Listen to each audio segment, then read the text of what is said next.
Сүүлийн үед иргэд мөнгөн тэмдэгтийг нугалж базан халааслах, хэртүүлэх, бохирдуулах, дээр нь зурх, síлэх зэрэг зохисгүй хэрэгжилж байгаа юм а. Иймээс Монгол банкнаас мөнгөн тэмдэгтийг зохистой хэрэглээ уриалга гаргаж ажиллаж байна. Монгол банкын Төв банкны тухай хууль зааснаар мөнгөн тэмдэгт үйлдвэрлэх, тээвэрлэх, хадгалах, түүний нөөцийг бий болгох, хүчин төгөлдөр эсхийг тодорхойлох, гэмтэж мууцныг нь солих, устгах ажлыг эрхлэн зохион байгуулдаг юм а. Монгол улсын бэлэн мөнгөний гүйлгээнд эргэлдэж байгаа мөнгөн тэмдэгтүүдийн чанар байдал ерөнхийдөө маш их хуучирч, муудан, өнгөцс нь алдагдсан, хэрцсэн 3 дэвсгэр тутмын нэг нь тууцан наалттай байгаа юм.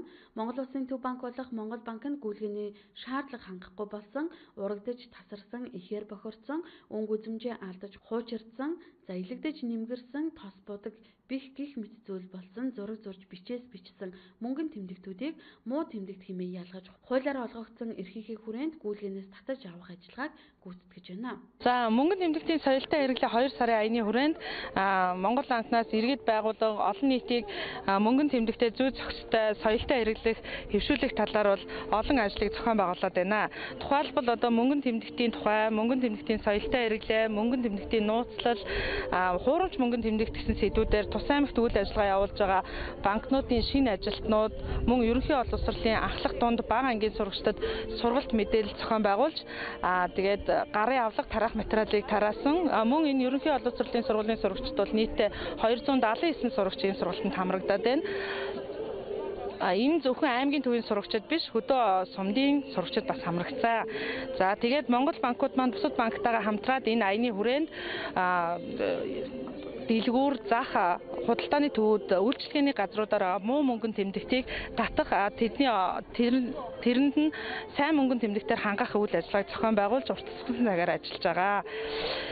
За мөн Дорнод аймагт Монгол банкнаас санаачлаад төрийн мөнгөний орлогыг олон нийтэд сурталчлах, олон нийтийн санхүүгийн мэдлэгийг дээшлүүлэх хөтөлбөр энэ 2 сарын аяны хүрээнд банкны ажилтнуудын хууль эрх зүйн мэргэжлийн мэдлэгийг дээшлүүлэх, танин мэдгүй мэдлэгээ хуваалцах зорилгоор банк шинжилэл сэдвт Центавр асуулт хариулт танин мэдгүй тэмцээний уралдааныг зохион байгуулсан. Энэ тэмцээн уралдаанд маань Дорнод их сургуулийн одоо санхүүгийн чиглэлээр суралцж байгаа оюутнууд хамрагдсанаар бас онцлогтой. За орон нутгийн хэвлэл мэдээллийн хэрэгслээр одоо энэ аяны хүрээнд аянтай холбоотой Монгол банкны үйл ажиллагаатай холбоотой мэдээллийг бол тогтмол давтамжтай хүргэж байгаа. Мөн аймаг орон нутгийн зүгээс гэх юм бол аймгийн албан ёсны вебсайт, иргэдийн төлөөлөгчдийн хурлын албан ёсны вебсайт, Монгол банк, Дорнод аймаг дахь Монгол банкны салбарын цахим хуудасуудаар бол байнга сурталчилж олон нийтэд ил тод болгож байгаа. Энд бол бас хандаж болно. Мөнгөн дэвсгэртийг үйлдвэрлэх, гүйлгээнд гаргах, тээвэрлэх, тоолох, устгах зэрэг үйл ажиллагаа нь үе шат бүртээ, өртөг зардал өндөртөө цаг хугацаа их ордог асар их хөдөлмөр юм.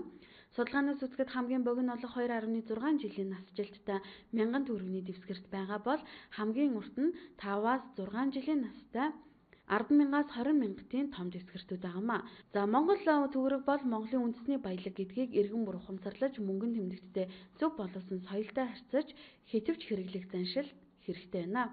Монгол банкнаас зарлж байгаа мөнгийг зохистой хэрэглээ аян маань 5 сарын 1-ээс 7 сарын 1-ний хүртэл 2 сарын хугацаатай аян зарлаж байгаа. За энэ хугацаанд маань болохоор иргэд маань болохоор муу мөнгөн дэвсгэртийг банкар солиулах боломжтой.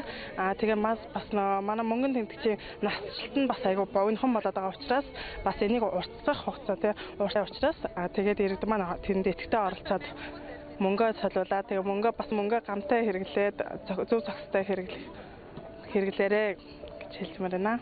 Сүүлийн үед иргэдийн зүгээс төгрөгийг ялангуяа жижиг дүнтэй дэвсгэртийг зохисгүй байдлаар ашиглах нь түгээмэл болоод байгаа. За жишээ нь сүсэг биширлийн зан үйл буюу цус савдаг тайлхруулна хэмээн багц зохицоор нь газардуулах, сувраг шүтэн хийд, овоо тахилах, агууд тавих, нугалж базан халааслан оймс түрээндээ хийж авч явах, бохирдуулах, хэртүүлэх, за дээр нь зарах бичиг зэрэг зохисгүй ашиглаж байгаа юм.